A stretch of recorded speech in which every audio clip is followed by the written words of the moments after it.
ओम शांति। 15 मार्च 2025 बाबा के महावाक्य। मीठे बच्चे, अब वापस घर जाना है, इसलिए देह सहित देह के सब संबंधों को भूल एक बाप को याद करो। यही है सच्ची गीता का सार। प्रश्न: तुम बच्चों का सहज पुरुषार्थ क्या है? उत्तर: बाप कहते हैं, तुम बिल्कुल चुप रहो। चुप रहने से ही बाप का वर्षा ले लेंगे। बाप को याद करना सृष्टि चक्र को फिराना है। बाप की याद से तुम्हारे विकर्म विनाश होंगे, आयु बड़ी होगी और चक्र को जानने से चक्रवर्ती राजा बन जाएंगे। यही है सहज पुरुषार्थ। ओम शांति। मीठे मीठे रूहानी बच्चों प्रति रूहानी बाप फिर से समझा रहे हैं। रोज रोज समझानी देते हैं। बच्चे तो समझते हैं, बरोबर हम गीता का ज्ञान पढ़ रहे हैं, कल्प पहले मुहाफिक। परंतु श्री कृष्ण नहीं पढ़ाते, परमपिता परमात्मा हमको पढ़ाते हैं। वही हमको फिर से राजयोग सिखा रहे हैं। तुम अभी डायरेक्ट भगवान से सुन रहे हो। भारतवासियों का सारा मदार गीता पर ही है। उस गीता में भी लिखा हुआ है कि रुद्र ज्ञान यज्ञ रचा। यह यज्ञ भी है तो पाठशाला भी है। बाप जब सच्ची गीता आकर सुनाते हैं तो हम सद्गति को पाते हैं। मनुष्य यह नहीं समझते। बाप जो सर्व का सद्गति दाता है, उनको ही याद करना है। गीता भल पढ़ते आए हैं, परंतु रचयिता और रचना को न जानने कारण नेति नेति करते आए हैं। सच्ची गीता तो सच्चा बाप ही आकर सुनाते हैं। यह है विचार सागर मंथन करने की बातें। जो सर्विस पर होंगे उनका अच्छी रीति ध्यान जाएगा। बाबा ने कहा है, हर चित्र में जरूर लिखा हुआ हो, ज्ञान सागर पतित पावन। गीता ज्ञानदाता परम प्रिय परम पिता परम शिक्षक परम सतगुरु शिव भगवानुवाच। यह अक्षर तो जरूर लिखो जो मनुष्य समझ जाए। त्रिमूर्ति शिव परमात्मा ही गीता का भगवान है, न कि श्री कृष्ण। ओपिनियन भी इस पर लिखाते हैं। हमारी मुख्य है गीता। बाप दिन प्रतिदिन नई नई पॉइंट्स भी देते रहते हैं। ऐसे नहीं आना चाहिए कि आगे क्यों नहीं बाबा ने कहा। ड्रामा में नहीं था। बाबा की मुरली से नई नई पॉइंट्स निकालनी चाहिए। लिखते भी हैं राइज और फॉल। हिंदी में कहते हैं भारत का उत्थान और पतन। राइज अर्थात construction of deity dynasty. 100% purity, peace, prosperity की स्थापना होती है। फिर आधा कल्प बाद फॉल होता है, डेविल डायनास्टी का fall. Rise and construction deity dynasty का होता है। फॉल के साथ डिस्ट्रक्शन लिखना है। तुम्हारा सारा मदार गीता पर है। बाप ही आकर सच्ची गीता सुनाते हैं। बाबा रोज इस पर ही समझाते हैं। बच्चे तो आत्मा ही हैं। बाप कहते हैं, इन देह के सारे पसारे विस्तार को भूल अपने को आत्मा समझो। आत्मा शरीर से अलग हो जाती है तो सब संबंध भूल जाती है। तो बाप भी कहते हैं, देह के सब संबंध छोड़ अपने को आत्मा समझ मुझ बाप को याद करो। अभी घर जाना है ना। आधा कल्प वापस जाने के लिए ही इतनी भक्ति आदि की है। सतयुग में तो कोई वापस जाने का पुरुषार्थ नहीं करते हैं। वहां तो सुख ही सुख है। गाते भी हैं, दुख में सिमरन सब करे, सुख में करे न कोई। परंतु सुख कब है, दुख कब है, यह नहीं समझते हैं। हमारी सब बातें हैं गुप्त। हम भी रूहानी मिलिट्री है ना। शिव बाबा की शक्ति सेना है। इनका अर्थ भी कोई समझ ना सके। देवियों आदि की इतनी पूजा होती है, परंतु कोई की भी बायोग्राफी को नहीं जानते हैं। जिनकी पूजा करते हैं उनके बायोग्राफी को जानना चाहिए ना। ऊंच ते ऊंच शिव की पूजा है, फिर ब्रह्मा विष्णु शंकर की, फिर लक्ष्मी नारायण राधे कृष्ण के मंदिर हैं। और तो कोई है नहीं। एक ही शिव बाबा पर कितने भिन्न भिन्न नाम रख मंदिर बनाए हैं। अभी तुम्हारी बुद्धि में सारा चक्र है। ड्रामा में मुख्य एक्टर्स भी होते हैं ना। वह है हद का ड्रामा, यह है बेहद का ड्रामा। इसमें मुख्य कौन कौन है यह तुम जानते हो। मनुष्य तो कह देते हैं राम जी संसार बना ही नहीं है। इस पर भी एक शास्त्र बनाया है। अर्थ कुछ भी नहीं समझते। बाप ने तुम बच्चों को बहुत सहज पुरुषार्थ सिखाया है। सबसे सहज पुरुषार्थ है तुम बिल्कुल चुप रहो। चुप रहने से ही बाप का वर्षा ले लेंगे। बाप को याद करना है, सृष्टि चक्र को याद करना है। बाप की याद से तुम्हारे विकर्म विनाश होंगे। तुम निरोगी बनेंगे, आयु बड़ी होगी। चक्र को जानने से चक्रवर्ती राजा बनेंगे। अभी हो नरक के मालिक, फिर स्वर्ग के मालिक बनेंगे।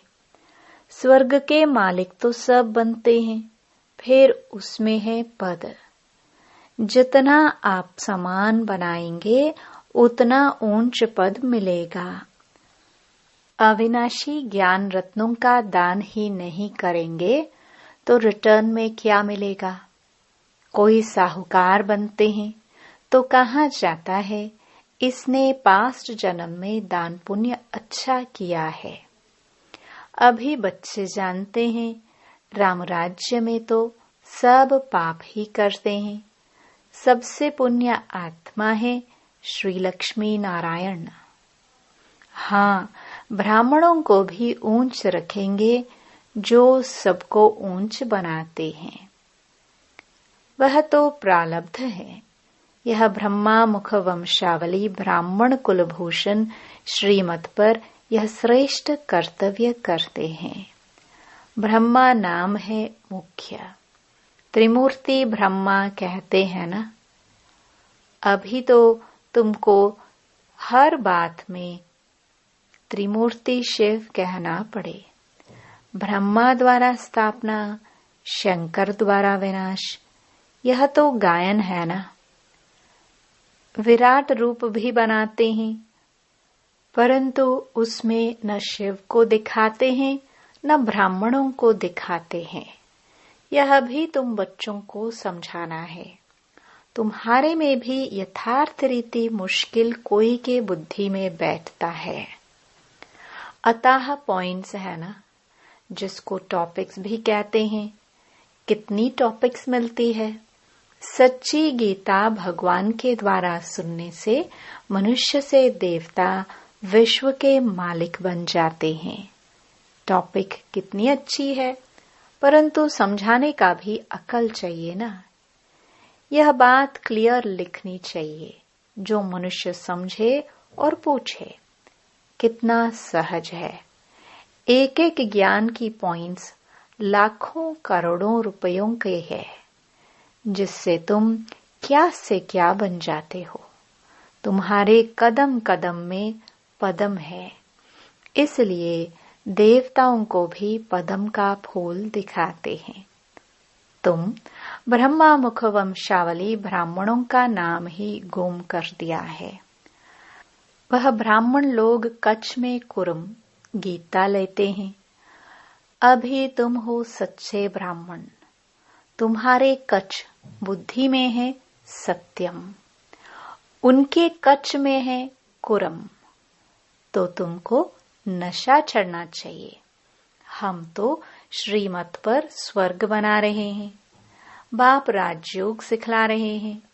तुम्हारे पास कोई पुस्तक नहीं है, लेकिन यह सिंपल बैज ही तुम्हारी सच्ची गीता है। इसमें त्रिमूर्ति का भी चित्र है, तो सारी गीता इसमें आ जाती है। सेकंड में सारी गीता समझाई जाती है। इस बैज द्वारा तुम सेकंड में किसको भी समझा सकते हो। यह तुम्हारा बाप है। इनको याद करने से तुम्हारे पाप विनाश होंगे। ट्रेन में जाते चलते फिरते कोई भी मिले, तुम उनको अच्छी रीति समझाओ। कृष्णपुरी में तो सब जाना चाहते हैं ना। इस पढ़ाई से यह बन सकते हैं। पढ़ाई से राजाई स्थापन होती है, और धर्म स्थापक कोई राजाई नहीं स्थापन करते। तुम जानते हो, हम राजयोग सीखते हैं भविष्य 21 जन्म के लिए। कितनी अच्छी पढ़ाई है। सिर्फ रोज 1 घंटा पढ़ो बस। वह पढ़ाई तो 4-5 घंटे के लिए होती है। यह 1 घंटा भी बस है। सो भी सवेरे का टाइम ऐसा है जो सबको फ्री है। बाकी कोई बांधेले आदि हैं, सवेरे नहीं आ सकते हैं, तो और टाइम रखे हैं। बैज लगा हुआ हो, कहाँ भी जाओ यह पैगाम देते जाओ। अखबारों में तो बैज डाल नहीं सकते हैं, एक तरफ का डाल सकेंगे। मनुष्य ऐसे तो समझ भी नहीं सकेंगे सिवाय समझाने। है बहुत सहज। यह धंधा तो कोई भी कर सकते हैं। अच्छा, खुद भल याद न भी करे, दूसरों को याद दिलावे, वह भी अच्छा है। दूसरे को कहेंगे देही अभिमानी बनो, और खुद देह अभिमानी होंगे तो कुछ न कुछ विक्रम होता रहेगा। पहले पहले तूफान आते हैं मनसा में, फिर कर्मणा में आते हैं। मनसा में बहुत आएंगे, उस पर फिर बुद्धि से काम लेना है। बुरा काम कभी नहीं करना है, अच्छा कर्म करना है। संकल्प अच्छे होते हैं, बुरे भी आते हैं। बुरे को रोकना चाहिए। यह बुद्धि बाप ने दी है, दूसरा कोई समझ ना सके। वह तो रॉन्ग काम ही करते रहते हैं। तुमको अभी राइट काम ही करना है। अच्छा पुरुषार्थ से राइट काम होता है। बाप तो हर बात बहुत अच्छी रीति समझाते रहते हैं। अच्छा, मीठे मीठे सिखिलदे बच्चों प्रति मात पिता बाप दादा का याद प्यार और गुड मॉर्निंग। रूहानी बाप की रूहानी बच्चों को नमस्ते। धारणा के लिए मुख्य सार। पहला, यह एक एक अविनाशी ज्ञान का रत्न लाखों करोड़ों रुपयों का है। इन्हें दान कर कदम कदम पर पद्मों की कमाई जमा करनी है। आप समान बनाकर ऊंच पद पाना है। दूसरा, विकर्मों से बचने लिए देही अभिमानी रहने का पुरुषार्थ करना है। मनसा में कभी बुरे संकल्प आए तो उन्हें रोकना है। अच्छे संकल्प चलाने हैं। कर्मेंद्रियों से कभी कोई उल्टा कर्म नहीं करना है। वरदान। रूहानियत के प्रभाव द्वारा फरिश्तेपन का मेकअप करने वाले सर्व के स्नेही भव। जो बच्चे सदा बाप दादा के रंग में रहते हैं, उन्हें संग का रंग ऐसा लगता है जो हर एक के चेहरे पर रूहानियत का प्रभाव दिखाई देता है। जिस रूहानियत में रहने से फरिश्तेपन का मेकअप स्वतः हो जाता है। जैसे मेकअप करने के बाद कोई कैसा भी हो लेकिन बदल जाता है। मेकअप करने से सुंदर लगता है। यहाँ भी फरिश्तेपन के मेकअप से चमकने लगेंगे और यह रूहानी मेकअप सर्व का स्नेही बना देगा। स्लोगन। ब्रह्मचर्य, योग तथा दिव्य गुणों की धारणा ही वास्तविक पुरुषार्थ है। मातेश्वरी जी के अनमोल महावाक्य। कर्म बंधन तोड़ने का पुरुषार्थ। बहुत मनुष्य प्रश्न पूछते हैं कि हमें क्या करना है, कैसे अपना कर्म बंधन तोड़े। अब हरेक की जन्म पत्री को तो बाप जानता है। बच्चे का काम है एक बार अपनी दिल से बाप को समर्पित हो जाए, अपनी जवाबदारी उनके हाथ में दे देवे। फिर वो हरेक को देख राय देगा कि तुमको क्या करना है। सहारा भी प्रैक्टिकल में लेना है। बाकी ऐसे नहीं सिर्फ सुनते रहो और अपनी मत पर चलते चलो। बाप साकार है तो बच्चे को भी स्थूल में पिता, गुरु, टीचर का सहारा लेना है। ऐसे भी नहीं आज्ञा मिले और पालन न कर सके तो और ही अकल्याण हो जाए। तो फरमान पालन करना भी हिम्मत चाहिए।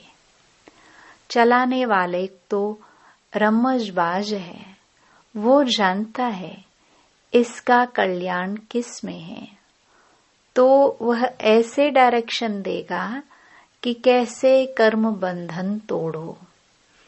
कोई को फिर यह ख्याल में नहीं आना चाहिए कि फिर बच्चों आदि का क्या हाल होगा। इसमें कोई घर बार छोड़ने की बात नहीं है। यह तो थोड़े से बच्चों का इस ड्रामा में पाठ था तोड़ने का। अगर यह पाठ न होता तो तुम्हारी जो अब सेवा हो रही है फिर कौन करे। अब तो छोड़ने की बात ही नहीं है, मगर परमात्मा का हो जाना है। डरो नहीं, हिम्मत रखो। बाकी जो डरते हैं वो न खुद खुशी में रहते हैं न फिर बाप के मददगार बनते हैं। यहाँ तो उनके साथ पूरा मददगार बनना है। जब जीते जी मरेंगे तब ही मददगार बन सकते हैं। कहाँ भी अटक पड़ेंगे तो फिर वो मदद देकर पार करेगा। तो बाबा के साथ मनसा वाचा कर्मणा मददगार होना है। इसमें जरा भी मोह की रग होगी तो वो गिरा देगी। तो हिम्मत रखो आगे बढ़ो। कहाँ हिम्मत में कमजोर होते हैं तो मूंझ पड़ते हैं। इसलिए अपनी बुद्धि को बिल्कुल पवित्र बनाना है। विकार का जरा भी अंश न हो। मंजिल कोई दूर है क्या, मगर चढ़ाई थोड़ी टेढ़ी बांकी है। लेकिन समर्थ का सहारा लेंगे तो न डर है न थकावट है। अच्छा, ओम शांति। अव्यक्त इशारे।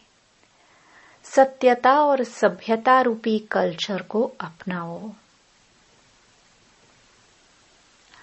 आपका बोल और स्वरूप दोनों साथ साथ हो।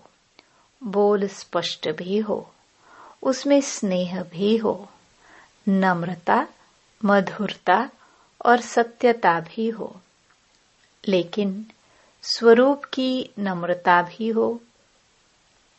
इसी रूप से बाप को प्रत्यक्ष कर सकेंगे। निर्भय हो, लेकिन बोल मर्यादा के अंदर हो। फिर आपके शब्द कड़े नहीं, मीठे लगेंगे। ओम शांति।